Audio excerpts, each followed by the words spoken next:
로마서 1장 16절 17절 한번 읽어봅니다.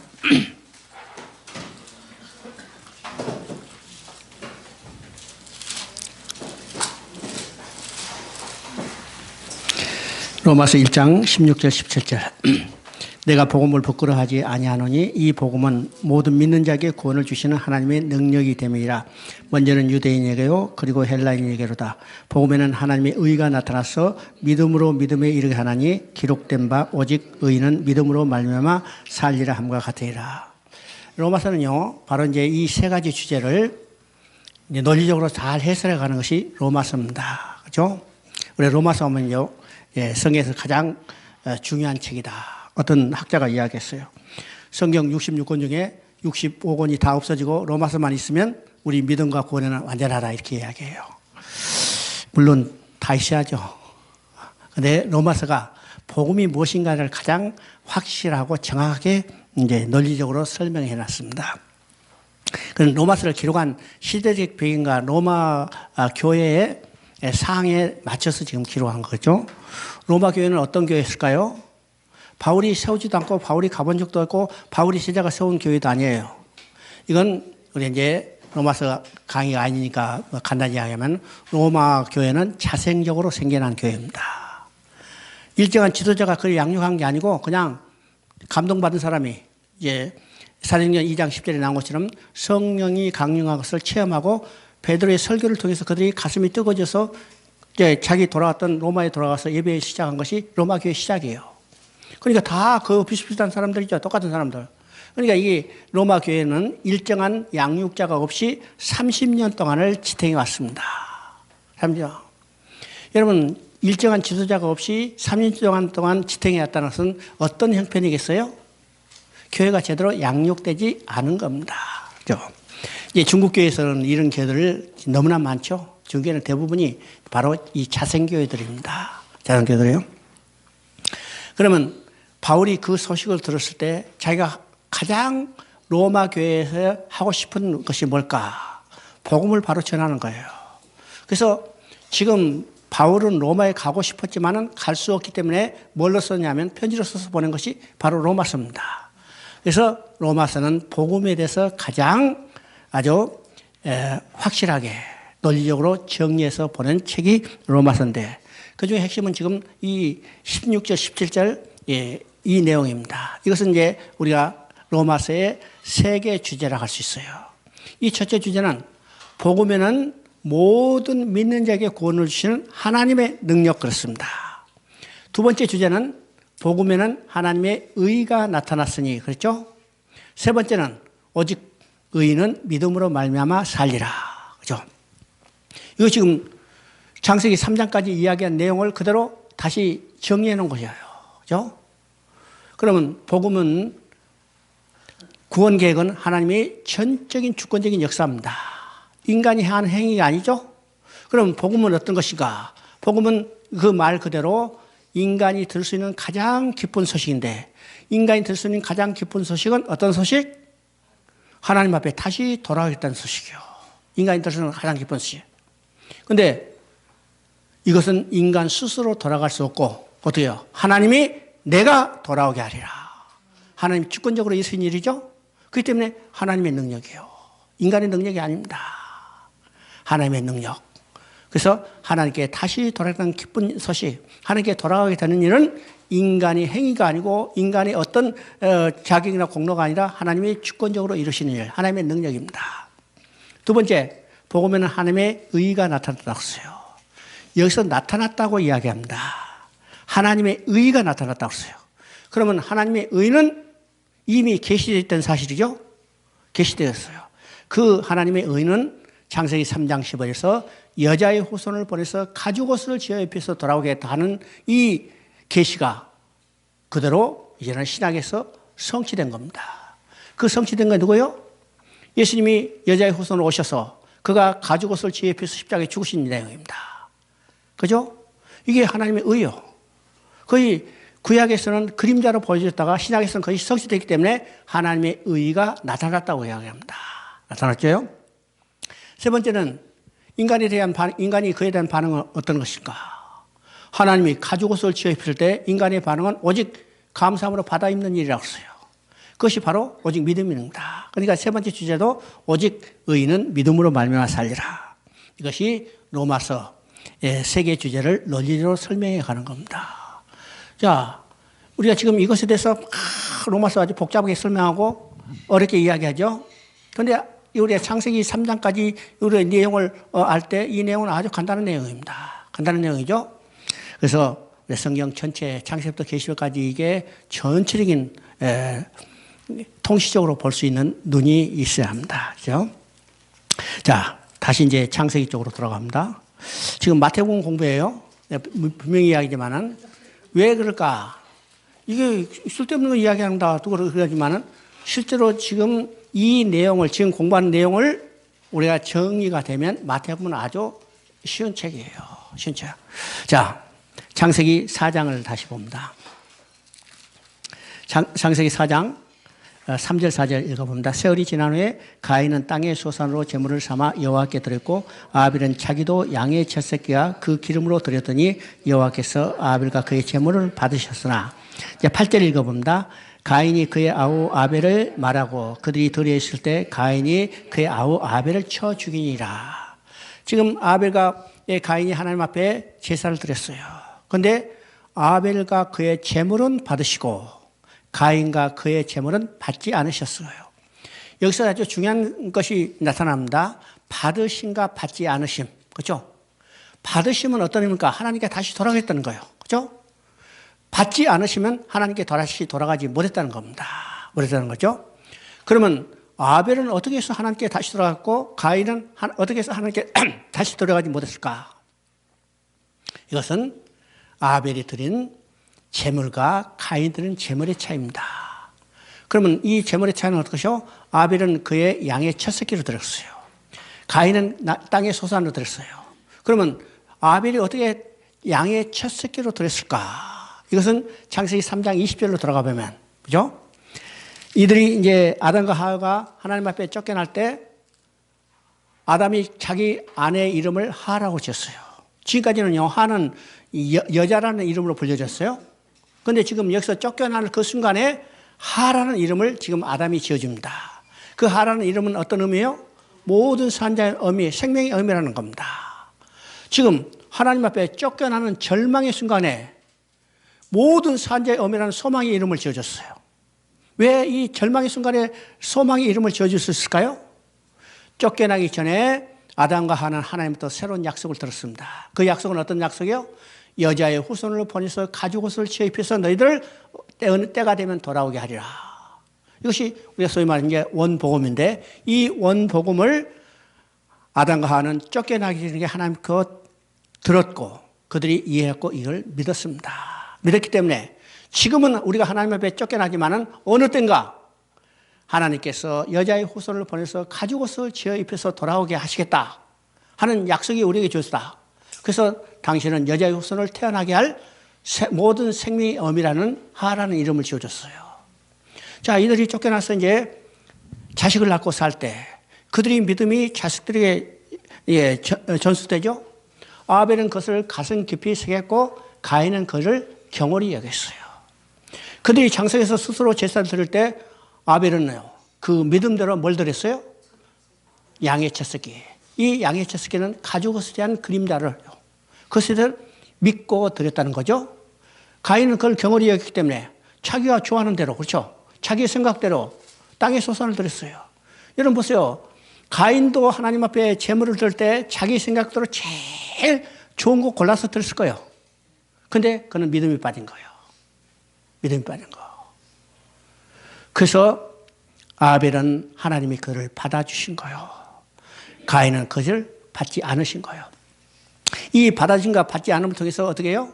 이제는 아벨은 여자의 후손의 진이 됐고 가인은 뱀의 후손이 진이 됐어요.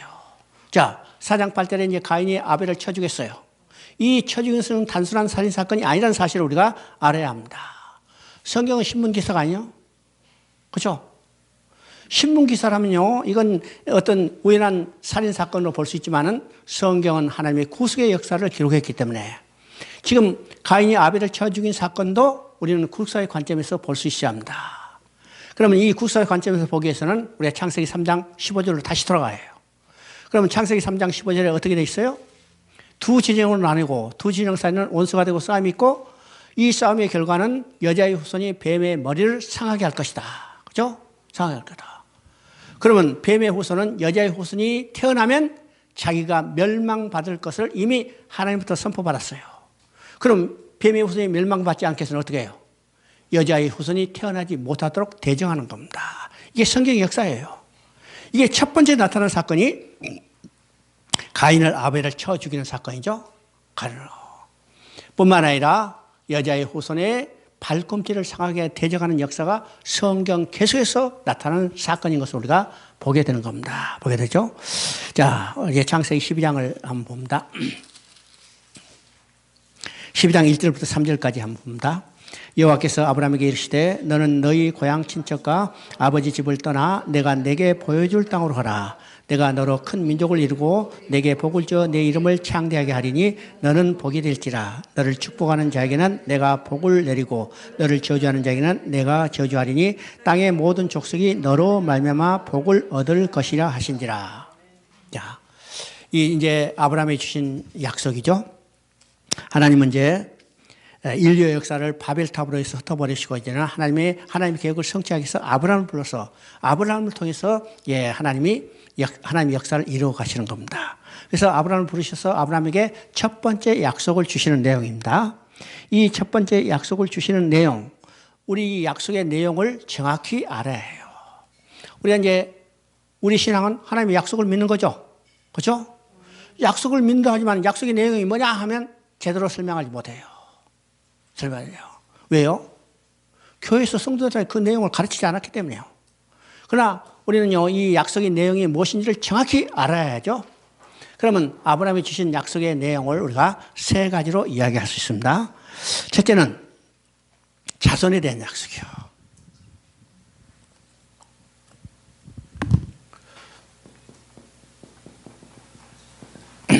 자손에 대한 약속이죠. 지금 12장에서는 정확히 나타나지 않지만 그 후로 보면 이 자손이 명확히 나타납니다. 왜 그러죠? 이 자손이 명확히 나타나는 것을 내가 이제 성경을 통해서 이야기할게요. 자, 12장 2절에 보니까 내가 너로 큰 민족을 이루고 그랬어요. 큰 민족. 여기는 이제 중국 성경 같은 큰 나라라고 되어 있습니다. 큰 나라, 큰 민족. 같은 개념으로 볼 수 있죠. 야, 큰 민족이 되기 위해서는 어떻게 해요? 큰 민족이 되서는 인구가 많아지죠. 큰 나라가 되기 위해서는 인구가 많아져요. 그죠? 인구가 많아져.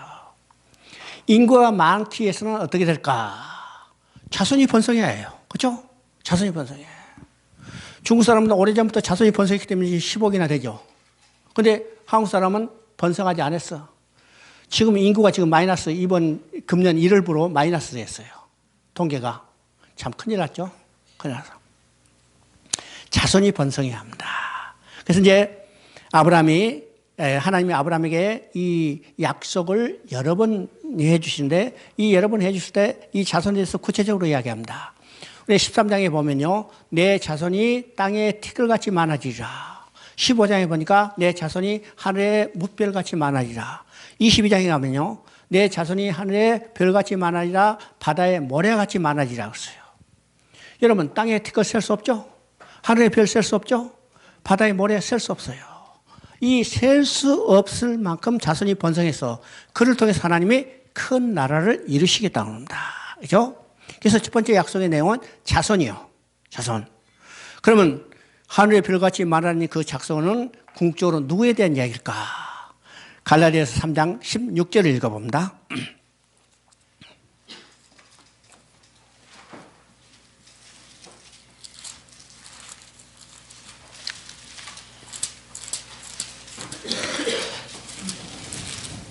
갈라디아서 3장 16절. 이 약속들은 아브라함과 그의 자손에게 말씀하신 것인데 여럿을 가리켜 그 자손이라 하지 아니하고 오직 한 사람을 가리켜 내 자손이라 하셨으니 곧 그리스도라. 자, 셀 수 없을 그 많은 자손에 대한 이야기하는데 그 자손은 곧 누구냐면 예수 그리스도예요. 그죠? 예수 그리스도. 그러면 이 말은요, 예수 그리스도를 믿는 하나님의 백성이 하늘에 셀 수 없는 여기 만큼 많아진다는 걸 이야기합니다. 그러면 여기서 이거 어디서 성취돼요? 우리가 계시록 7장 9절을 보니까 여러분 한번 보십시다. 계시록 7장 9절.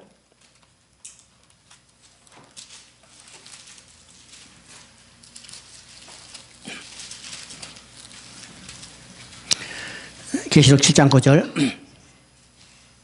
이후에 내가 보니 각 나라 족속과 백성과 방언에 아무도 능히 설 수 없는 큰 무리가 나와 흰 옷을 입고 손에 종려나무 가지를 들고 보좌의 앞에 어린 양이 서서 여기 지금 뭐라고 했어요? 아무도 능히 설 수 없는 큰 무리. 이건 바로 자손이 된 거예요. 그리스도를 믿는 하나님 백성들이 아무도 셀 수 없는 큰 무리로 이루어가서 그것을 통해서 하나님이 큰 나라를 이루시겠다는 겁니다. 이것이 아브라함이 주신 약속의 첫 번째입니다. 두 번째 약속의 내용은 12장 1절을 보면 하나님이 아브라함에게 뭐라고 말씀하셨어요? 내가 고향과 직차 아버지 집을 떠나서 내가 내게 보여줄 땅으로 가라고 했습니다. 여기서 이제 지명도 이야기하지 않고 방향도 이야기하지 않고 내가 보여줄 땅으로 가라고 했어요. 자, 신약에 보면요. 아브라함은 갈 바를 알지 못하고 일었었다고 했습니다. 그죠? 보여줄 땅으로 가라니까 하나님 안산으로 가요? 안양으로 가요? 물어보지 않았어. 그죠? 동쪽으로 가요? 서쪽으로 가요? 물어보지 않았어요. 갈 바를 알지 못하고 일었었다고 했습니다. 왜 갈 바를 알지 못하고 일었었을까? 하나님이 보여줄 땅으로 가라고 명령했다면 갈 바를 알지 못하고 일었으면 하나님이 그들을 인도할 것을 믿었기 때문이요. 그죠? 이게 믿음입니다. 믿음이요.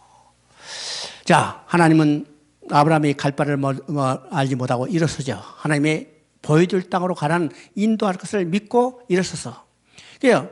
하나님이 아브라함을 이제 인도했습니다. 어디로 인도했어요? 가나안 땅으로 인도했어요. 아브라함이 가나안 땅에 도착하자 하나님이 뭐라고 말씀하셨을까? 야, 너 여기까지 오나 고생했다. 이제는 이 땅 너한테 주겠다. 이렇게 말씀하지 않았어요. 자, 12장 7절 한번 읽어봅니다. 12장 7절.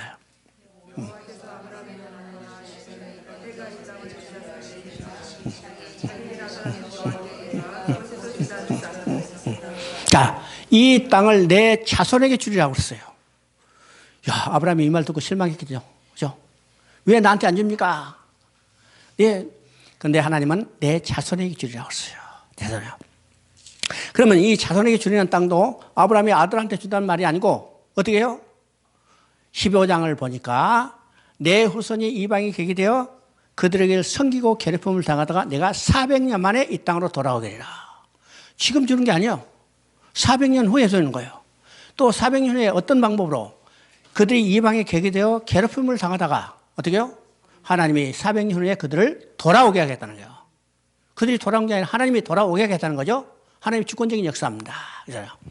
그러면 이스라엘 백성은 애굽에 내려갔어요. 애굽에 내려가서 그들이 노예로 살다가 하나님이 400년 때가 되니까 그들을 약속대로 데리고 왔어요. 그렇죠? 그러니까 이 두 번째는요, 땅인데 그 땅은 자손에게 주는 거고 그 땅은 육적으로 보이는 가나안 땅입니다.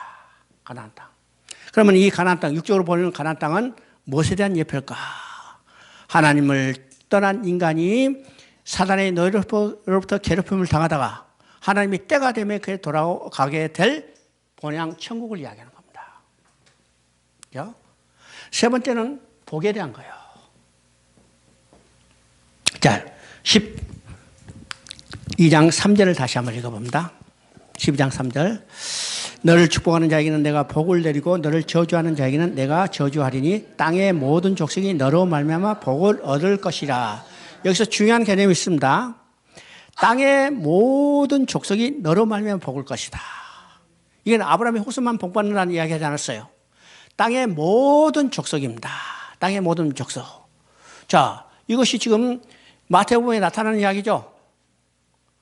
마태복음은요, 우리가 유대인에게만 이야기 전하는 것 같지만 실제로 그 복음은 만방을 위한 복음입니다. 그죠? 땅의 모든 족속, 땅의 모든 족속. 그래서 이 땅의 모든 족속은 누구예요? 오늘 이 자리에 앉아있는 여러분도 포함돼요. 그죠? 저 아프리카에 있는 흑인들, 알래스카에 있는 에스키모인들, 땅의 모든 족속이 다 누구로 인하여? 너로 인하여 복을 얻으리라. 아브라함의 후손을 통해서 복을 얻게 될 것을 이야기합니다. 그러면 이 복은 어떤 것일까? 아까도 얘기했지만 성경적 복의 개념이 정확히 우리가 깨달아야 우리가 올바른 신앙의 노선을 걸을 수가 있습니다. 오늘 성도들이 이 복에 대한 개념이 잘못됐기 때문에 세상에서 추구하는 복과 똑같아요. 똑같아. 그거 가지고는 신앙생활 제대로 할 수 없습니다. 다 잘못된 신앙 이러고 가죠? 자, 그들이 와서 새벽 기도 나오고 열심히 기도해요. 주세요. 뭘 주세요? 어? 그러니까 복권 긁으면서도 주세요 하는 거예요. 이게 똑같은 거죠. 실제로 내가 그랬어요. 그죠? 내가 왜 예수를 믿게 됐어요? 출세하려고. 사업 잘 되게 하려고. 참, 나도 극성에서 얼마나 열심히 기도하는가. 근데 안 돼요. 그죠? 안 돼. 이 복에 대한 개념이 정확해야 합니다. 정확해요. 그러면 이 복에 대한 성경적 복의 개념이 어디서 나타나는가? 우리 에베소서 1장 3절을 읽어봅니다.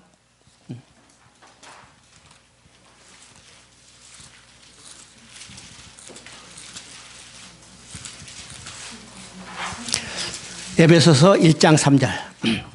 찬송하리로다. 하나님 곧 우리 주 예수 그리스도의 아버지께서 그리스도 안에서 하늘에 속한 모든 신령한 복을 우리에게 주시되. 이건 복에 대한 개념을 아주 가장 간명하고 확실하게 정의해 놨어요. 복은 누가 주실까요? 복은 누가 주세요? 우리 주 그리스도 아버지께서. 하나님 아버지께서. 그것도 우리 주 예수 그리스도의 아버지께서 우리에게 주시는 겁니다. 누구에게? 나에게, 우리에게 주시는 거예요. 그죠? 근데 그 복음이 누구 안에서? 예수 그리스도 안에서. 그죠? 예수 그리스도 안에서. 그리고 그 복의 내용이 뭐인가? 하늘에 속한 모든 신령한 복이랐습니다. 여기요, 하늘에 속한이요. 세상적인 복이 아니고 땅에 있는 복이 아니고 현실적인 복이 아니에요. 또 어떤 복인가? 신령한 복이랐습니다. 이건 물질적인 복이 아니고 육신적인 복이 아니고 신령한 복이에요. 그리고 복의 종류를 이야기합니다. 이 모든 복입니다. 이 모든 복은요, 인간의 이성으로 셀 수 없는 개념이에요. 인간의 이성으로 셀 수 없는 거는. 우리가 돈 세면 다 계산하죠. 1,000만 원, 1억, 조 다 하지만은 이건 인간의 이성의 개념 속에 들어있지만은 여기서 모든 복은 인간의 이성으로 오늘날 아무리 슈퍼컴퓨터도 계산할 수 없는 그런 개념입니다. 그러면 하늘에 속한 모든 신령한 복을 인간이 누리며 살 때가 있었어요. 언제일까요? 하늘에 속한 모든 신령한 복을 인간이 누리며 살 때가 있었는데 그 복은 아담이 범죄하기 전에 에덴 동산에서 하나님과 함께 살면서 살 때 누렸던 복입니다. 이것이 하늘에 속한 모든 신령한 복이죠. 그런데 인간이 범죄하고 하나님께 쫓겨나자 이 복을 다 상실해 버렸어요. 상실했죠? 그러면 이 복은 언제 회복될 수 있을까? 하나님께 다시 돌아가야 해요. 하나님께 다시 돌아가면 하늘에 속한 모든 신령한 다 복을 회복할 수 있죠? 누구를 통해서 돌아갈 수 있어요? 예수 그리스도를 통해서. 그래서 그리스도 안에서 하늘의 모든 신령한 복이라고 했습니다. 그러면 이 복은 개념은 어떤 건가? 이게 하늘에 속한 모든 신령한 복, 하나님과 함께 살면서 누리게 될 복을 이야기합니다. 그러면 하나님이 아브라함에게 약속을 주시는데 그 약속은 세 가지로 우리가 이제 구분하면 세 가지로 했죠. 자손과 땅과 복에 대한 약속이죠. 그럼 이거를 한 말로 정의하면 어떤 내용인가? 예수 그리스도를 통해서 천국에 들어가서 하나님과 함께 살면서 누리게 될 복을 이야기하는 겁니다. 이것이 하나님이 아브라함에게 주신 약속이에요. 그렇죠? 우리가 약속하지만 그 약속의 내용이 무엇인지를 정확히 이해해야 합니다.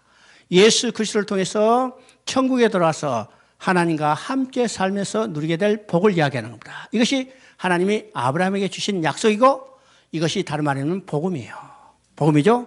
그래서 갈라디아서 3장 8절은 하나님께서 아브라함에게 복음을 전했다고 분명히 이야기합니다. 자, 한번 읽어봅니다. 갈라디아서 3장 8절. 또 하나님이 이방을 믿음으로 말미암아 의로 정하실 것을 성경이 미리 알고 먼저 아브라함에게 복음을 전하되 모든 이방인이 너로 말미암아 복을 받으려 하시니라. 자, 여기서 복음을, 아브라함에게 복음을 전했다었어요. 그 복음이 오늘 누구에게 전해졌어요? 나에게 주셨어요. 그러면 아브라함이 하나님이 주신 약속이 복음이고 그 복음이 오늘 나에게 줬다면 오늘 나에게 주신 약속은 어떤 약속일까? 아브라함이 주신 약속과 동일한 약속이에요. 그러니까 이 약속의 내용이 어떤 것인지 우리가 정확히 알아야 우리가 올바른 신앙생활을 할 수 있죠. 약속하지만은 이 약속의 내용을 정확히 이해하고 알고 있는 성도가 얼마나 될까 우리가 생각해 봐야 합니다. 그렇죠? 바로 이 아브라함이 주신 약속의 내용을 우리가 알아야 합니다. 자, 그러니까 아브라함을 통해서 하나님이 주신 약속은 바로 예수 그리스도를 통해서 천국에 들어와서 하나님과 영원히 함께 살면서 누리게 될 복을 이야기를 합니다. 야, 여러분 한번 봅니다. 26장 3절 4절 한번 읽어봅니다. 창세기 26장 3절 4절.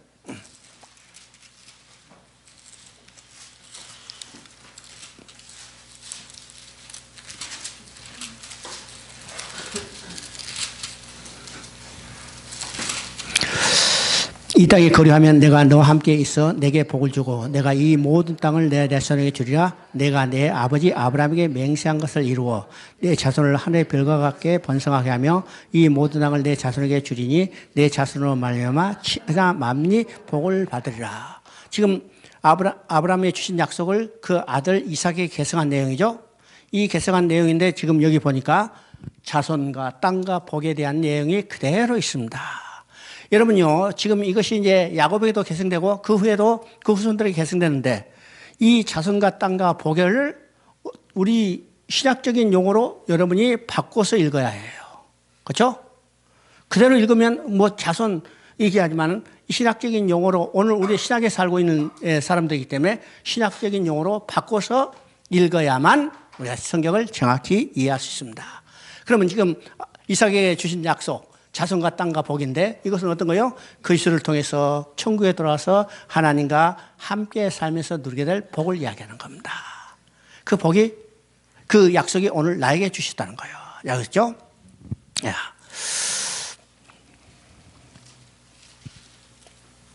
자, 28장을 한번 본다.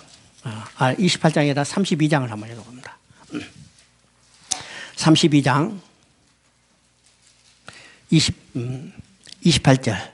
그가 이르되 내 이름을 다시는 야곱이라 부를 것이 아니요 이스라엘이라 부를 것이니 이는 내가 하나님과 및 사람들과 겨루 이겼습니다.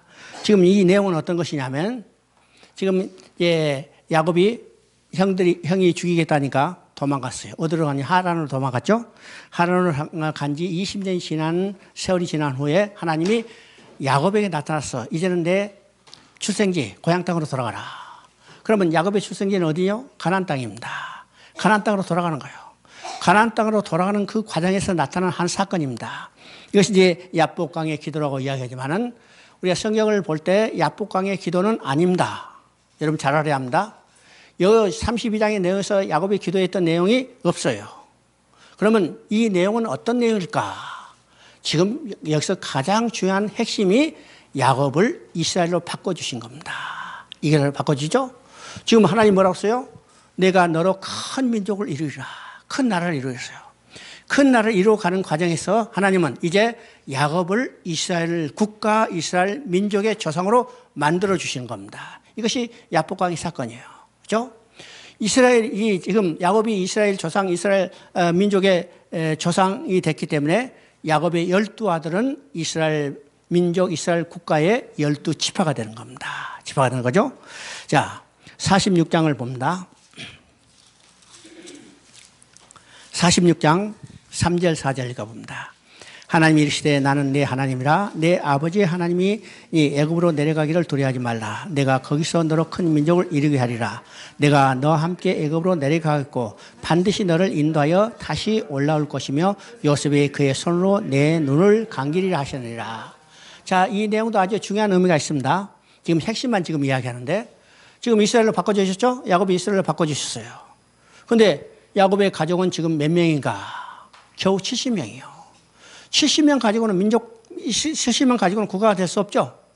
예, 70명 밖에 되지 않는 이 야곱의 가족을 애굽에 내려보내서 하나님은 실제적인 국가 민족으로 성장시키겠다는 겁니다.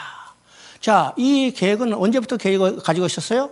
창세기 15장에 나타난 겁니다. 내 후손이 이방에 계게 되어 그들을 섬기고 괴롭힘을 당하다가 내가 400년 만에 이 땅에 돌아가리라. 애굽에 내려가서 400년 동안 살게 하면서 하나님은 그들을 큰 민족, 국가로 성장시키겠다는 거예요. 그래서 야곱의 가족을 지금 애굽에 내려보내는데 여기에 뭐라고 했습니까? 내려가기를 두야지 말라. 내가 너로 거기서 큰 민족을 이루고 하나님이 애굽에 내려본 계획이 있다는 겁니다. 뿐만 아니라 어떻게 했어요? 내가 너와 함께 하리니 그들만 보내신 게 아니라 하나님과 그들과 함께 계시겠다는 거예요. 함께 계시다는 거예요. 뿐만 아니라 어떻게 했어요? 내가 반드시 돌아오게 하리라. 그죠? 이건 출애굽의 계시가 있는 겁니다. 출애굽의 계시가. 그리고 이제 49장을 한번 봅니다.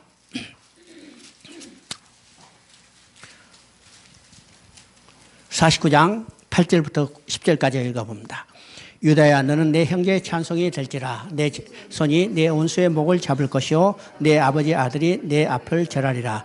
유다는 사자 새끼로다. 내 아들아 너는 움킨 것을 찢고 올라갔도다. 내가 움크리고 움크림이 수자자 같고 암사자 같으니 누가 그를 범할 수 있으랴.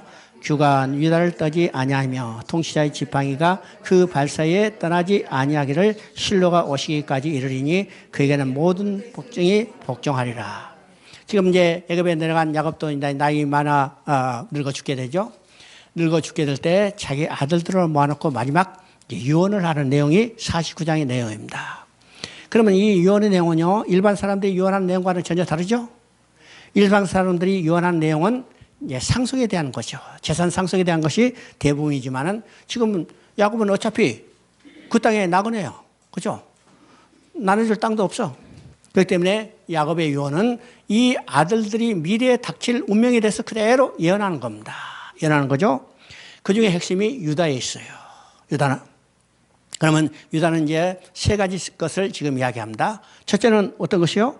유다나 너는 내 형제의 찬송이 될지라. 지금 유다에게 내 형제의 찬송이 될지라고 했어요. 그럼 지금 유다는요, 찬송 받을 자 아니면 욕 얻어 먹을 자예요? 욕 바가지를 얻어 먹을 자예요. 그렇죠? 유다가 무슨 짓을 했어요? 이방 여자 결혼할 뿐만 아니라 자기 며느리하고 일련의 관계를 했어요. 그러면 이건 찬송 받을 자 아니라 욕 얻어 먹을 자죠? 그런데 내 유다야 내 형제 중에 찬송이 될지라고 했어요. 이 말은 어떤 것인가? 유다 후손 가운데 영원히 찬송받을 자가 나올 것을 예언하는 겁니다. 그러면 그 영원히 찬송받을 자는 누구냐? 곧 우리 주 예수 그리스도예요. 그렇죠? 두 번째 유다에 대한 예언은 거기에 이제 8절에 나오죠. 내 손이 내 원수의 목을 잡을 것이요. 그렇죠? 유다는 사자 새끼를라. 내 아들아 너는 움킨 것을 찢고, 그렇죠? 여기서 지금 결정적인 승리자가 태어날 것을 예언합니다. 그렇죠? 내 손이 내 원수의 목을 잡을 것이요. 그러면 내 원수의 목을 잡을 것은 언제부터 계시되어 있어요?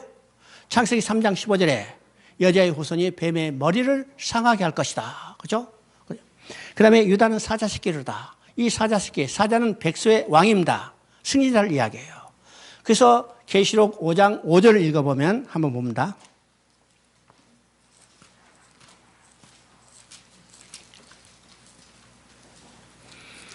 승리자가 누군가를 여기서 이야기합니다. 5장 5절. 장로 중에 한 사람이 내게 말하되 울지 말라. 유다의 지파의 사자 다윗의 뿌리가 이겼으니 그 두루마리와 그 7인을 떼시리로다. 누가 이겼어요? 유다의 사자. 그죠? 유다 지파의 사자 다윗의 뿌리가 있으니 곧 누구냐면 예수 그리스도를 이야기하는 겁니다. 예수 그리스도의 승리자를 이야기하는 거죠. 그 다음에 세 번째는 유다 후손 가운데 왕이 태어날 것을 계시하는 거인 겁니다. 그죠? 10절에 보니까 규가 유다를 떠나지 아니하며 통치자의 지팡이가 그 발사에서 떠나지 아니하기를 실로가 오시기까지 이르리니 그에게 모든 백성이 복종하리라다. 그래서 규와 통치자의 지팡이는 곧 왕권을 상징하는 겁니다. 그러니까 이 말은요, 유다 후손 가운데 왕이 오실 것을 예언하고 있는 겁니다. 예언하고 있죠? 자, 여기서 지금 유다 후손 가운데 왕이 오실 것을 예언하고 있는데 왕의 탄생은 언제부터 계시되어 있는가? 그죠? 자, 창세기 17장 6절을 한번 읽어봅니다.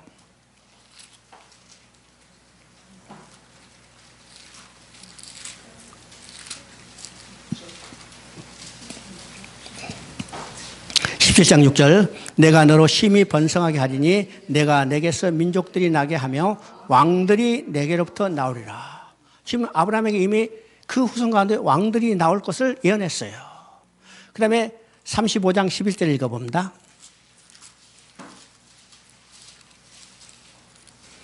35장 11절 하나님이 그에게 이르시되 나는 전능한 하나님이라 생육하여 번성하라. 한 백성과 백성들의 총회에서 내가 나오고 왕들이 내 허리에서 나오리라. 지금 야곱에게도 똑같이 왕들이 그 후손 가운데 나올 것을 예언했어요. 그런데 지금 야곱의 예언을 통해서 그 왕이 유다 지파 가운데 나올 것을 계시하고 있죠. 유다 지파 가운데서 나올 것이 계세요. 그러면 우리가 이제 뒤로 나갑니다. 룻기 4장 22절을 보면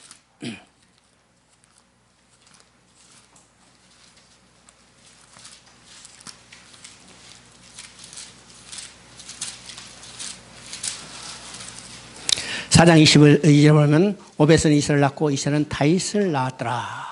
지금 이 족보 마지막 나온 사람 통해서 하나님은 새로운 역사를 전개할 계획을 이제 계시한다고 그랬죠. 지금까지는 사사시대예요. 사사시대는 왕이 없으므로 백성이 자기 소견대로 행하고 결과적으로 혼란이 반복되던 시대. 하나님은 이 혼란을 잠재우기 위해서 어떻게 해요?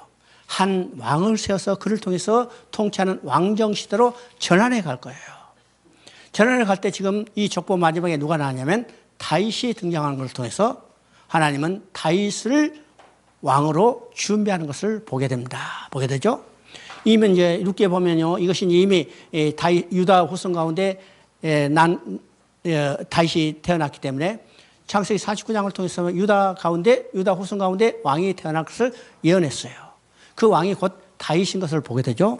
그래서 3일상 16장 1절에 보면 하나님께서 사무엘에게 합니다.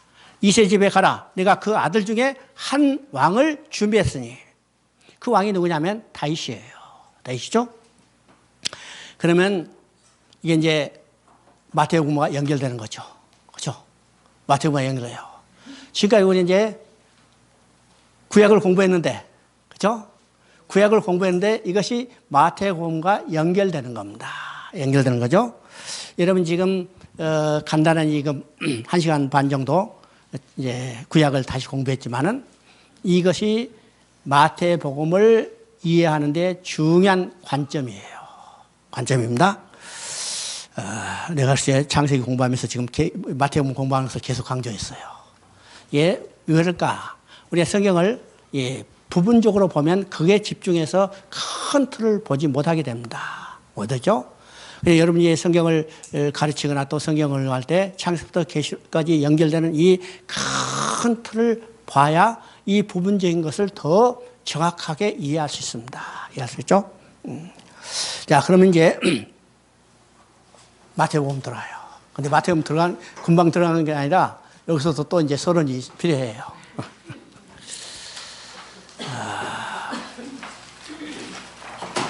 우리 이제 구약과 신약, 그 다음에 창세기하고 출애굽기의 큰 틀을 우리가 생각해 봐야 합니다. 그렇죠?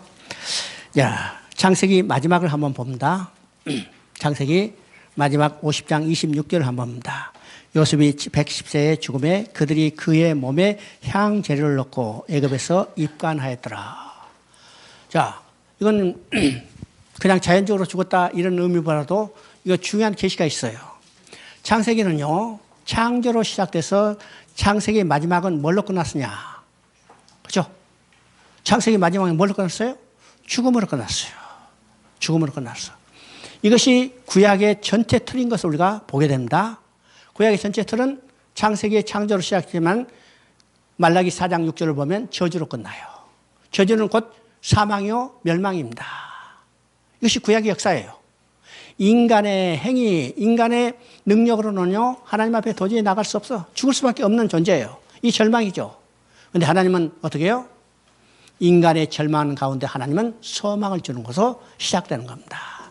그래서 창세기 마지막에 요셉의 죽음으로 끝나지만은 출애굽기에는 시작은 뭘로 시작되냐면 모세의 출생으로 시작해요.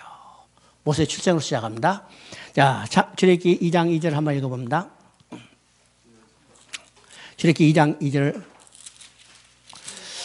그가 여자가 임신하여 아들을 낳으니 그가 잘생긴 것을 보고 석 달 동안 숨겼으니. 지금 모세가 출생한 거예요. 자, 창세기 1장, 출애굽기 1장은요, 이스라엘 백성이 애굽에 나오기 전에 상황이 얼마나 어두운가를 보여주는 겁니다. 보여주는 거고, 그 다음에 그 어둠을 빛으로 바꿔주기 위해서 태어난 것이 누구냐면 지금 모세예요. 모세죠? 모세가 태어난 것을 보고 잘생긴 것을 보고 그렇습니다. 이 잘생긴 것은 히브리 언어로는 토브라는 말인데, 이 토브라는 말은 보시기에 좋았단 말이에요. 이 보시기에 좋았단 말이 어디서 반복되느냐? 창세기 1장에서 반복되죠? 창세기 1장에서 보시기에 좋았다, 보시기에 좋았다, 보시기에 좋았다. 그러면 창조 때 하나님이 자기 이 계획과 목적대로 우주 만물을 주시고 보시기에 좋았다 그랬어요. 보시기에 좋았죠? 그런데 이것이 인간의 타락으로 파괴됐어요. 그래서 창세기 마지막에 죽음으로 끝나, 절망으로 끝나지만은 하나님이 이것을 회복하는 거죠. 회복하는 역사가 출애굽의 역사입니다. 출애굽의 역사죠? 이 출애굽의 역사는 모세가 태어난 것으로 시작하는데, 모세가 태어난 것을 보고 보시기에 좋았다. 이건 재창조 역사가 시작되는 것을 의미합니다. 보시기에 좋았다는 말이죠. 그러면 재창조 역사는 어떤 것일까? 우주 만물을 새로 짓는다는 의미가 아니요. 하나님 나라가 파괴됐다 하는 의미는 뭐예요? 하나님 백성이 떠나가 버린 거예요. 하나님 나라가 파괴됐다는 것은 하나님 나라 지붕이 날아갔다는 의미가 아니죠. 하나님 나라 기둥이 무너졌다는 의미가 아니죠. 같이 살던 백성이 떠나가 버렸어요. 백성이 없는 나라는 나라가 아니죠. 그러면 떠났던 백성을 돌아오게 하는 것이 하나님의 재창조 역사입니다. 그러면 이스라엘 백성이 지금 어디 갔어요? 애굽에 내려가서 노예로 살고 있는 그 백성을 하나님이 돌아오게 하는 겁니다. 그래서 출애굽의 목적은 아주 분명해요. 예, 출애굽의 목적 한번 봅니다. 6장 6절을. 출애굽기 6장 6절. 그러므로 6장 7절 한번 봅니다. 너희를 내 백성으로 삼고 나는 너희 하나님이 되리니 나는 애굽 사람의 무거운 짐에서 너희를 빼낸 너희 하나님인 줄 너희가 알리라. 이 출애굽의 목적이 아주 분명해요. 그렇죠? 뭐라고 되어 있어요? 너희를 내 백성으로 삼고 나는 너희 하나님이 되리니. 지금 애굽에서 노예로 전락된 그들을 건져내서 하나님의 백성으로 삼는 것이 하나님의 출애굽의 목적이에요.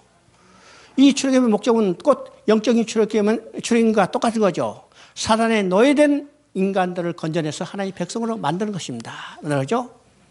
이게 출애굽기 모세가 태어남을 통해서 어떻게 해요? 떠났던 백성,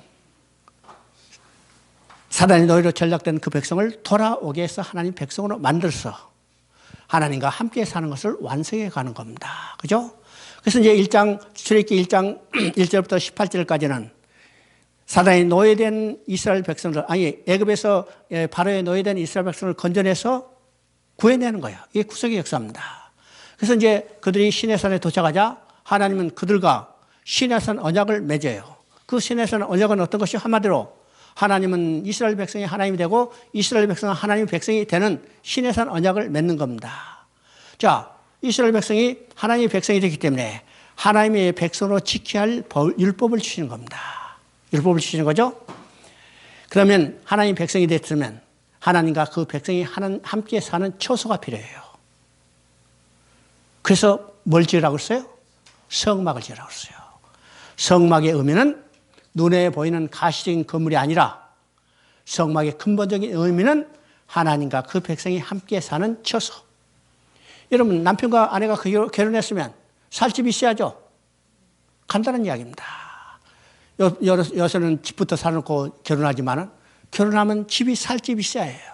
그 살 집이 어떤 것인가? 성경으로 이야기하면 성막입니다. 하나님과 백성이 함께 살 처소. 그래서 노예된 그들을 건져내서 하나님 백성으로 만드시고 하나님 백성이 지켜야 할 법을 주시고 이제는 그 백성과 함께 살 처소를 만들게 하고, 그렇죠? 성막을 짓게 하고. 그 성막이 완공됐을 때 어떻게 했어요? 하나님이 그 성막에 임재하시는 거예요. 하나님이 그곳에 임재하자 하나님의 영광이 충만했어요. 이 말은 어떤 것일까? 하나님이 함께 삶으로 하나님의 영광을 바라고 즐거운 삶을 누리는 것이 우리의 신앙의 공적인 목표인 것을 계시하고 있는 겁니다. 계시하고 있죠? 이것이 어떤 틀인가? 바로 창세기와 출애굽기 틀을 통해서 구약과 신약의 틀을 보여주는 겁니다. 보여지죠?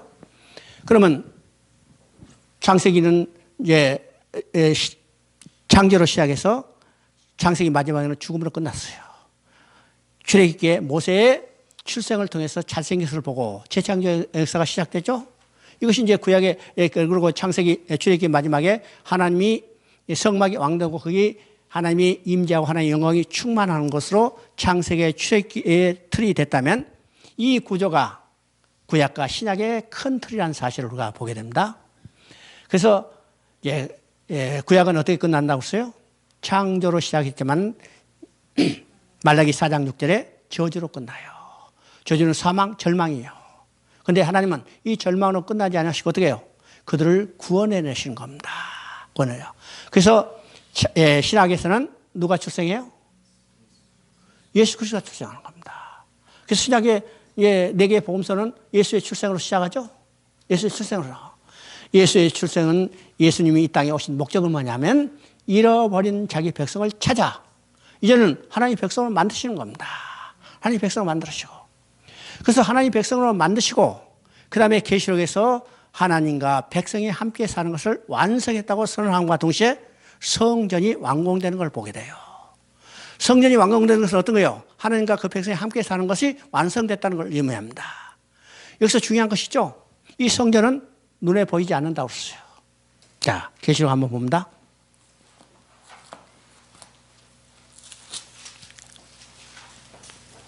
계시록 21장 3절, 그죠? 21장 3절, 내가 들으니 보좌에서 큰 음성이 나서 이르되 보라 하나님의 장막이 사람들과 함께 있으며 하나님이 그들과 함께 계시니 그들은 하나님의 백성이 되고 하나님은 친히 그들과 함께 계시소. 여기 하나님의 장막이 사람과 함께 있다고 했어요. 그러면 장막이 있어야 하는데 장막이 없어요. 21장 22절을 읽어봅니다. 21장 22절, 성 안에서 내가 성전을 보지 못하였으니 이는 주 하나님 곧 전능하신 어린 양이 성전이라. 지금요 성전이 눈에 보이지 않는다고 그랬죠. 그죠? 성전은 눈에 보이지 않는데 그러면 성전이 없는가? 있다는 거예요. 성전은 누구요? 주 전능하시냐 어린 양이 성전이라. 하나님과 그 백성이 함께 사는 자체가 성전이에요. 성전이죠? 자, 그 다음에 그 밑을 봅니다. 23절, 그 성은 해나 달의 비침이 쓸데없고 이는 하나님의 영광이 비치고 어린 양이 그 등불이 됨이라. 24절, 만국이 그 빛 가운데로 다니고 땅의 왕들이 자기 영광을 가지고 그리로 들어가리라. 지금 놀라운 일이잖아요. 거기 해나 달도 비침이 필요 없어요. 그러니까 하나님의 영광이 햇빛보다 달빛보다 더 밝기 때문이죠. 밝히죠? 그러면 이것은 어떤 말이요? 성전은 하나님과 그 백성이 함께 사는 처소고 그는 하나님의 영광이 햇빛보다 달빛보다 더 밝은 장소에서 인간이 어떤 모습을 살 건가? 하나님의 영광을 바라고 즐거운 삶을 누리는 겁니다. 이것이 우리 신앙의 궁극적인 목표예요. 그렇죠? 이 땅에서 얼마나 누리고 사는 것이 아니고 하나님께 돌아가서 하나님과 그의 영광을 바라고 즐거운 삶을 누리는 것. 이것이 궁극적인 목표라는 사실을 우리가 깨달아야 합니다. 이게 성경 전체의 틀이에요. 성경 전체의 틀입니다. 자, 이것이 이제 신약에서, 구약과 신약의 틀이죠. 그래서 이제 신약은 예수님이 탄생하는 것으로 시작됐어요. 그죠?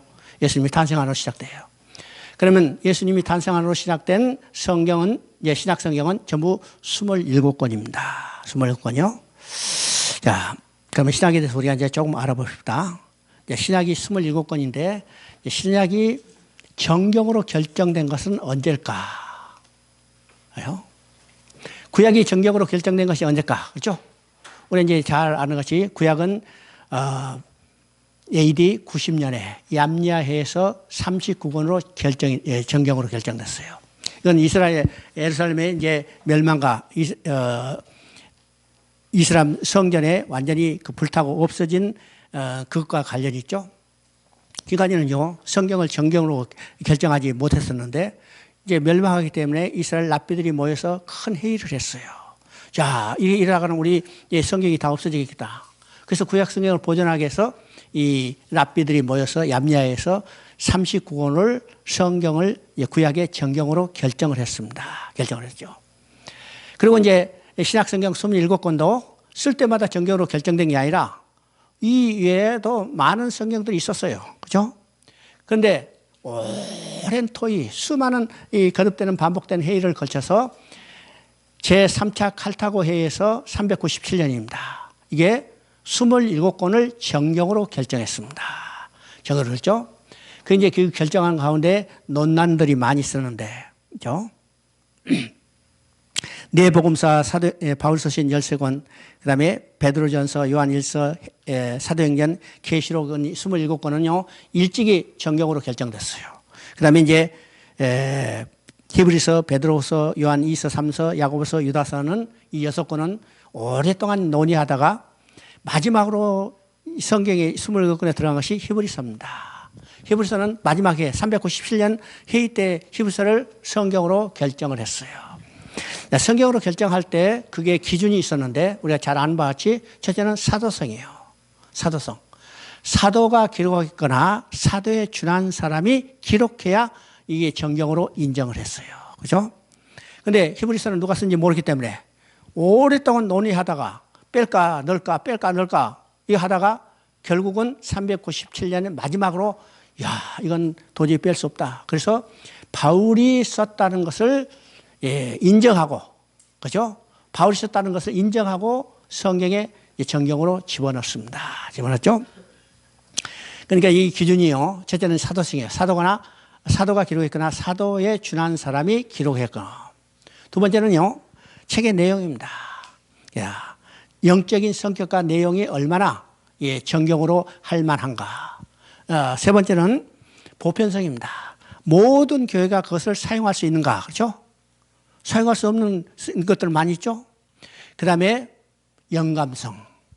성경은 하나님의 영감으로 기록했기 때문에 정말로 이게 지금 하나님의 영광을 받아 기록한가 아니면 인간의 생각과 이성으로 기록한가 이거를 이제 오랫동안 따졌어요. 그래서 이 기준을 가지고 오랜 회의 동안 오랜 회의를 반복하면서 결국 397년에 신약성경 27권을 정경으로 결정했습니다. 왜 이것을 강조할까요?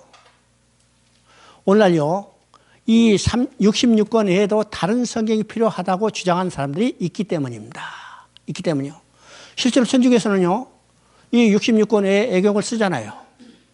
이미 397년에 수많은 논의를 걸쳐서 이 성경 66권, 그러니까 구약성경은 얌야에서 39권으로 결정하고, 그 다음에 신약성경 27권은 제3차 칼타고 회의에서 27권으로 정경으로 결정했어요. 그러면 이건 어떤 말이에요?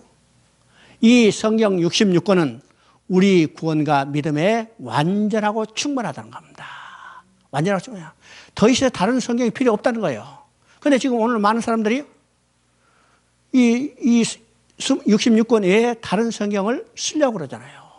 또 어떤 학자들은, 나는 신학자들도 이 66권 외에 다른 데서 어디서 따가지고 그것을 성경을 증명하려고 그러고 오히려 그들이 주장한 것을 성경을 들어서 주장하려고 하는데 이건 잘못된 생각입니다. 성경 66권은 우리 믿음과 구원에 완전하고 충분하다는 거예요. 돈 벌고 부자 되는 데는 완전하고 충분하지 못할지 몰라도 우리 믿음과 구원에 완전하고 충분하다는 사실을 우리가 확신해야 해요. 확신하죠? 그래서 여러분이 다른 것에 절대로 귀를 기울일 필요가 없습니다. 66권은 우리 구원과 믿음에 충분하니까. 얼마나 오랫동안 검토했어요? 여러분이요, 397년이면 성경이 기록된 지 300년이 지나는 겁니다. 요한계시록이 95년에 기록했다면 397년이면 딱 300년이 지났죠. 300년이 지난 후에 수많은 토론을 거쳐서 이 성경을 66권으로 결정했다면 우리 구원과 믿음에 완전한 것을 우리가 깨달아야 합니다. 깨달아야죠. 그러면 27권의 성경이 어떻게 구성되는가? 우리는 이제 첫째 4개의 복음서가 있습니다. 이 4개의 복음서는 구약에서 약속하고 예언된 것이 예수 그리스도에 의해서 복음으로 성취된 것을 증거하는 겁니다. 증거하죠? 지금 내가 마태복음을 공부하기 전에 1시간 반 동안 구약성경을 쭉 설명했어요. 왜일까? 이 구약성경을 알아야 마태복음에 성취된 내용이 무엇인가를 정확히 이해할 수 있기 때문입니다. 이해할 수 있겠죠? 오늘 많은 사람들이 이제 이야기해요. 야, 구약은 이미 지나간 것이고 이제 신약만 공부하면 된다. 근데 신약만 공부해가지고는 신약이 성취된 내용이 창세부터 어떻게 하나님이 이루어진 내용인가를 우리가 알 수 없어요. 그래서 구약과 신약을 완전히 하나의 통일된 관점을 가지고 성경을 볼 수 있어야 합니다. 볼 수 있었죠? 우리가 이제 말한 대로 성경은 하나님의 구원계획을 이야기해요. 그죠?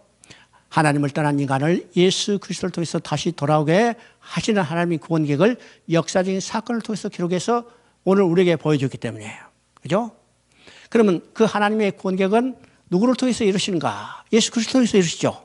그래서 요한복음 5장 18절에 이야기한 것처럼 내 아버지께서 지금까지 일하시니 나도 일한다. 성부 하나님이 일하시는 거예요. 그럼 누구를 통해서 성취하는가? 예수 그리스도를 통해서 성취해요. 그래서 성경 66권은 누구를 증거한다고 그랬어요? 예수 그리스도예요. 이 성경 읽을 때 가장 중요한 전제라고 그랬습니다.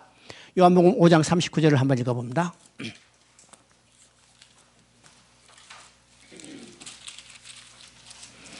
요한복음 5장 39절. 너희가 성경에서 영생을 얻는 줄 생각하고 성경을 연구하느냐. 이 성경이 곧 내게 대하여 증언한 것이다. 자, 여기서 성경은 구약 성경을 이야기합니다. 예수님 지금 말씀하시는 성경은 지금 구약 성경을 이야기하기 때문에 구약 성경이 누구에 대해서 증거하는가? 바로 예수 그리스도를 증거하는 거예요. 그러면 구약 성경은 뭘 이야기해요? 창세로부터서 말라기까지 모든 성경을 다 이야기합니다. 그래서 구약 성경이 예수 그리스도를 증거하고, 그죠?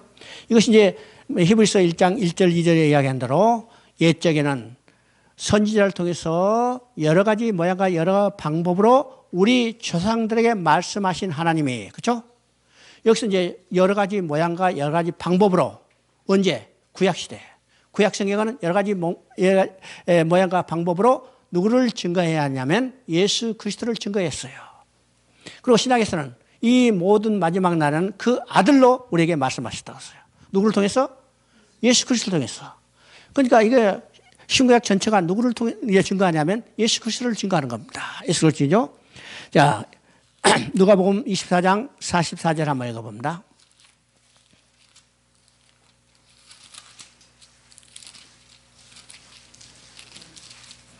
누가복음 24장 44절 또 이르시되 내가 너희와 함께 있을 때 너희에게 말한 바 곧 모세의 율법과 선지자의 글과 시편에 나를 가르쳐 기록된 모든 것이 이루어져야 하리라 한 말이 이것이라. 이건 요한복음 5장 39절을 조금 더 이제 세분화해서 이야기한 거죠. 모세의 율법과 선지자의 글과 시편에, 여기 시편은요 다윗의 시편뿐만 아니라 시가서 5권을 이야기하는 겁니다. 그럼 이게 전체가 뭐예요? 모세의 율법, 이건 역사서고, 선지자의 글, 선지서고, 시편, 시가서죠. 그러면 구약성경 39권이 누구를 증거하냐면 나에 대해서 증거하는 거예요. 예수 그리스도를 증거하는 겁니다. 그러니까 우리가 성경 읽을 때 가장 중요한 진제는 그 성경이 예수 그리스도를 증거하는 거예요. 그러니까 어떤 성경이 있든지 그 성경 속에 누구를 발견하느냐? 예수 그리스도를 만나고 발견해야 합니다. 발견해야죠. 그래서 복음서는 구약에서 예언되고 약속된 것이 예수 그리스도에서 복음으로 성취된 것을 증거하는 겁니다. 그렇죠?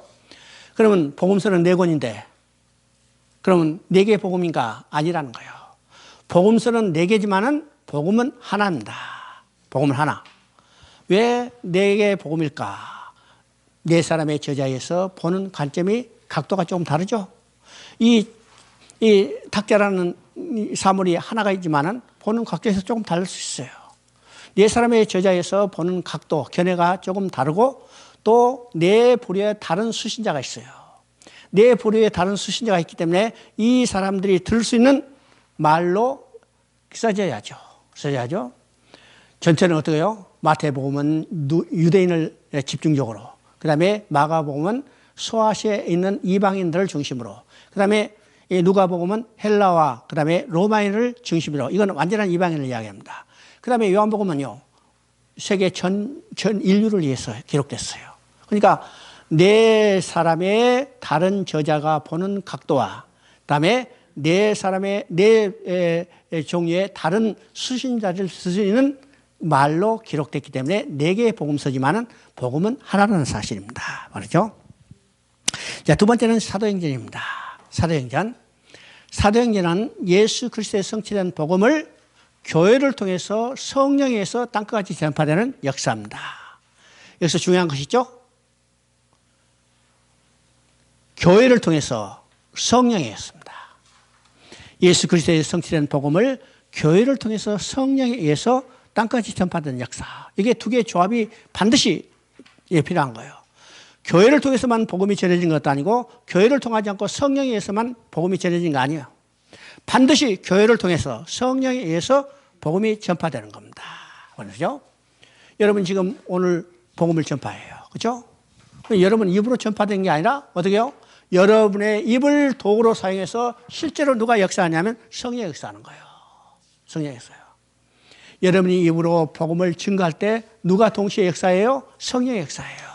그죠? 그래서 여러분이 복음을 증거하러 갈 때 누가 동행해요? 여러분 혼자 가는 게 아닙니다. 성령이 함께 역사하는 거예요. 그죠? 이게 사도행전의 역사입니다. 그러면 사도행전의 역사는 우리 이제 성경에 나오는 사도행전은 바울이 로마에 가서 복음을 전파하는 것으로 끝이 났어요. 끝이 났죠? 그러면 당시에는요, 예루살렘과 유다와 사마리아 땅끝까지로 내 증인이 되라. 땅끝까지로 내 증인이 되라고 했어요.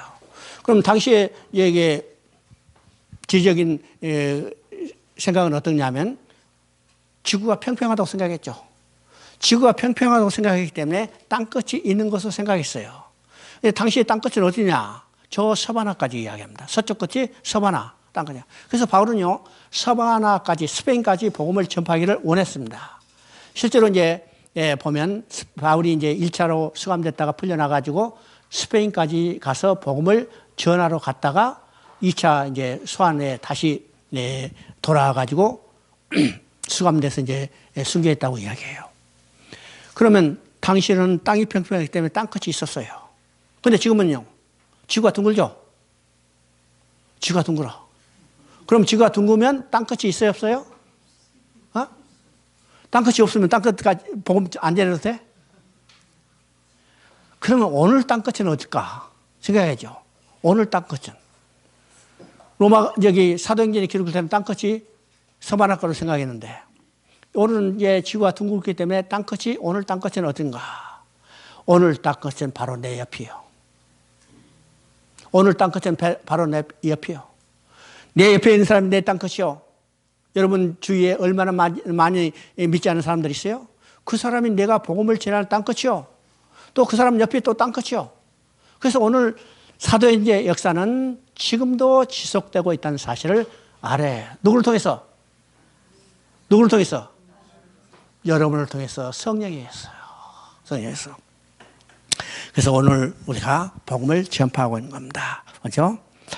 자, 그 다음에 서신서입니다. 서신서는 이제 21권의 서신서가 있는데 이 서신서는 크게 4가지 목적을 가지고 있습니다. 가졌어요.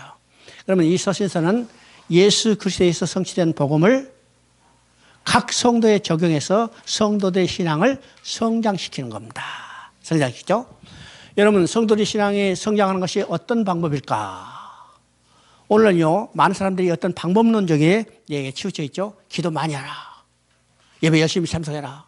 봉사 많이 해라. 헌금 많이 해라. 그러면 신앙이 성장한 것처럼 생각해요. 여러분 보세요. 기도 많이 하면 신앙이 성장해요? 예배 열심히 참석하면 신앙이 성장해요? 봉사 열심히 하면 신앙이 성장해요? 헌금 많이 하면 신앙이 성장해요? 물론 그것이 어떤 효과가 있을지 몰라도 그 기초는 뭐냐면 성경을 제대로 알아야 합니다. 성경이 밑바탕되지 않은 기도, 성경이 밑바탕되지 않은 봉사, 성경이 밑바탕되지 않은 헌금, 이건 다 헛것이에요. 여러분 기도 많이 해서 신앙이 성장할 것 같지만요, 기도 많이 해서 교만한 사람이 있어요. 기도 많이 해서 귀신 씌워온 사람이 있어요. 그렇죠? 헌금 많이 하면 신앙이 성장했다. 이야, 저 사람 대단하다. 우리가 같지만은 헌금 많이 하고 교만해진 사람이 있어요. 헌금 많이 하고 이 교회 내 것이다 하는 사람도 있어요. 그 신앙 성장했어요? 아니요. 우리는 잘 알아야 합니다. 성도들의 신앙이 성장하는 것은 성경을 정확히 제대로 알아야 해요. 제대로 합니다. 그런데 오늘 교회에서 문제는 뭐예요?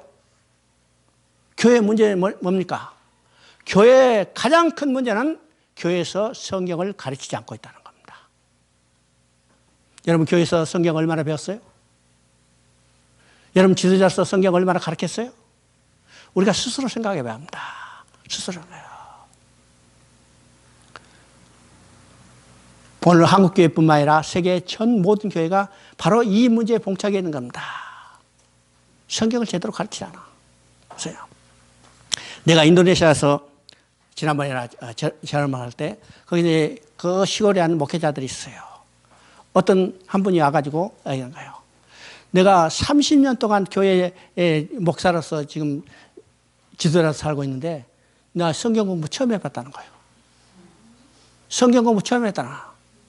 이게 자기 솔직한 심정이라는 거예요. 우리가 목회자도 그렇고 성도도 그렇고 우리가 이 성경을 교회에서 얼마나 제대로 가르치고 그죠? 알고 있는가를 우리가 생각해 봐야 합니다. 그죠? 그러니까 이 서신서에 기록한 첫 번째 목적은 예수 그리스도에서 성취된 복음을 성도들에게 적용해서 성도들이 신앙이 자라도록 만드는 겁니다. 자라도록 만드는 거. 두 번째 목적은 성도들이 신앙이 자라면 교회가 견고히 서는 겁니다. 여러분 교회가 견고히 서는 것은 큰 좋은 건물이 아니에요. 교회가 견고히 서는 것은 사람 숫자가 성도 숫자가 많은 게 있는 게 아닙니다. 여러분요 중국에서 우리 이제 우리 뒤에 중국에서 우리 동역자 있지만 중국 교회 요새 어떻게 해요? 아무리 좋은 건물이 있다 하더라도 중국에 와가지고 종이짝 2개만 붙이면 끝이요. 그죠? 어떤 분 중국말 뻥비 하면 끝나는 거예요. 아무도 못 들어가요. 건물 쓰지도 못해. 그러니까 그 건물이 중요한 게 아니죠. 성도가 아무리 많다. 여러분 지푸라기만 많이 모아놓으면 어떻게 해요? 덩치를 해본 적 크지만은 바람 한번 불면 싹 날아가 버려요. 불 한번 붙이면 확 타고 없어져 버려요. 숫자 있는 게 아닙니다. 오늘 정확히 알아야 해요. 성도들의 신앙이 자라면 교회가 견고히 서는 거예요. 세 번째, 교회가 견고히 서면 교회를 공격하는 어떤 세력도 이겨낼 수 있습니다. 여러분 교회를 공격하는 세력은 양면으로 나타나요. 첫째는 외부적인 핍박입니다. 외부적인 핍박이죠. 외부적인 핍박, 쉽게 얘기하면 정치적인 핍박이에요. 이건 세계적으로 많이 나타나죠. 대표적으로 지금 오늘 나타나 있는 중국 교회나 북한 교회나요. 그렇죠? 이건 정치적인 핍박이에요. 정치적인 핍박이 아니라도 다른 종교로부터 핍박입니다. 여기 지금 선교사님도 왔지만은 다른 종교로부터 핍박받는 거 많이 있죠. 이슬람으로 핍박받아, 천주교로 핍박받아, 저 러시아는 이 동방 종교로부터 핍박받아, 또 불교로부터 핍박받아, 많은 이 다른 종교로부터 핍박받은 거예요. 이건 정치적인 핍박과 동일하게 무서운 겁니다. 무서운 거예요. 그 다음에 내부적인 공격이요. 내부적인 공격은 어떻게요? 교회를 부패시키려 하고, 그 다음에 진리의 교훈을 변질시키는 세력. 이 세력이 얼마나 공격해 와요? 공격해 옵니다. 우리는 이제 성경에 나타난 사단의 역사는 세 가지로 볼 수 있어요. 이건 이미 창세 때부터 나타난 거죠. 창세 때 나타난 사단의 공격은 어떻게 나타납니까? 첫째는 유혹하는 겁니다. 뱀이 하와를 유혹했어요. 그죠? 두 번째, 핍박하는 겁니다. 가인이 아벨을 쳐 죽였어요. 세 번째, 혼합시키는 겁니다. 하나님의 아들들이 사람의 딸들을 아름다움 보고 그들이 좋아하는 대로 아내를 여기 삼았어요. 이게 혼합인 거예요. 이 역사가 계시록까지 나타나는 겁니다. 계시록까지. 계시록에 보면 세 가지 적이 있어요. 그 적은 어떤 것이에요? 첫째는 옛뱀이요, 사단과 마귀라. 그래 두 번째는 적그리스도요. 머리가 17, 뿔이 7개라. 이건요, 머리가 100개, 뿔이 70개라도 한 종류. 교회를 핍박하는 적그리스도요. 그죠? 세 번째는 머리는요, 어린 양처럼 두 뿔 있고 입에서는 용처럼 말하더라. 이건 혼합시키는 거죠. 거짓 선지자들입니다. 자, 이것이 교회를 내부로부터 공격하고 외부로부터 공격하는 세력입니다. 이 공격하는 세력을 어떻게 이겨낼 수 있어요? 어떻게 이겨낼 수 있어요? 복음이 무엇인지를 정확히 알아야 해요. 정확히 알아야 이란을 분별을 낼 수 있고, 정확히 알아야 우리의 신앙의 궁극적인 목표가 어딘지를 알고 오늘 육신의 죽음도 두려워하지 않은 겁니다. 두려워하는 거죠? 이게 교회 성도들을 성경을 통해서 정확히 그들을 가르쳐줘야 해요. 이것이 서신서를 기록한 목적입니다. 목적이죠. 네 번째 서신서를 기록한 목적은 우리가 하나님이 나를 위하여 해주신 일이 무엇인지 알았다면 그에게 합당한 삶을 살도록 하는 겁니다. 그죠? 그래서 서신서의 대부분은요, 두 구조로 되어 있어요. 앞부분, 뒷부분 되어 있는데, 전반부는 어떤 건가? 하나님이 나를 위하여 해주신 일이 무엇인지를 알게 하는 거고, 후반부는 그것을 알았다면 내가 어떻게 합당한 삶을 살 것인가에 대해서 교훈하는 겁니다. 그래서 이제 로마서 같은 경우 보면 11장 36절까지가 전반부고 12장 1절에 그러므로라는 접속사를 통해서 11장까지 하나님이 나를 위하여 해주신 일이 무엇인지를 알았다면 이제는 어떻게 살 것인가에 대해서 교훈하고 있는 겁니다. 교훈하고 있죠. 그 다음에 이제 한 권의 책이 있죠. 이게 계시록입니다. 계시록 하면 자다가도 벌떡 일어난다고 그랬어요. 왜일까요? 계시록 공부 끝나면 집에 가야 하니까. 그죠? 계속 자고 있으면 집에 못 가는데, 그래서 계시록 하면 자다가도 벌떡 일어나. 또 계시록 하면, 야, 암호를 어떻게 해야 되가지? 그죠? 그런 신비감을 어떻게 만족시킬 건가 하는 그런 호기심 때문에 계시록 하면 벌떡 일어나요. 근데 계시록은 우리 신비에서는 어떤 이 암호를 해석하는 그런 내용이 아닙니다. 계시록이죠? 계시록은 우리가 예언이라고 그래요. 예언서라고 그래요. 예언서는 맞는 말입니다. 그런데 어떤 역사적인 사건이 어느 때 일어날 건가를 알아맞히는 그런 예언이 아니에요.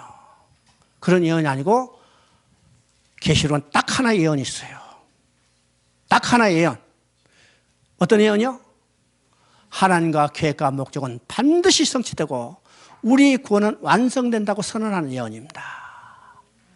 그래서 계시록은요, 우리가 일반적으로 생각하는 그런 어려운 책도 아니고 그런 두려운 책도 아니고 우리에게 가장 소망을 주는 책이라고 그랬죠. 계시록에서 다 이뤘다고 선언이 없다면 우리 구원은 완성이 안 되기 때문에 계시록이야말로 우리에게 가장 소망을 주는 책이다. 왜? 다 이뤘다고 선언이 있기 때문이요. 선언이 있죠. 그래서 계시록은 어려운 책도 아니고 계시록은 두려운 책도 아니고 우리에게 가장 소망을 주는 책이라는 사실을 우리가 확신해야 해요. 그래서 여러분요, 성도들에게 계시록 많이 가르쳐야 해요. 또 우리가 계시록 내용 많이 알아야 해요. 나는 항상 이 말씀을 기억하고 있어요. 다 이뤘다. 야, 빨리 이루어지기를 기대하는 겁니다. 그죠? 빨리 이루어지면 여러분 이제 저기 시장 갈 때 마스크 안 써도 돼요. 그죠? 마스크 안 써도 돼요. 내가 어제 이제 광주에서 올 때 운전기사가 마스크 썼는데 호주머니에 마스크 썼어요. 왜냐하면 눈치를 할까봐. 그죠? 이제 중국에서 온 지 어제까지 딱 16일 됐었는데.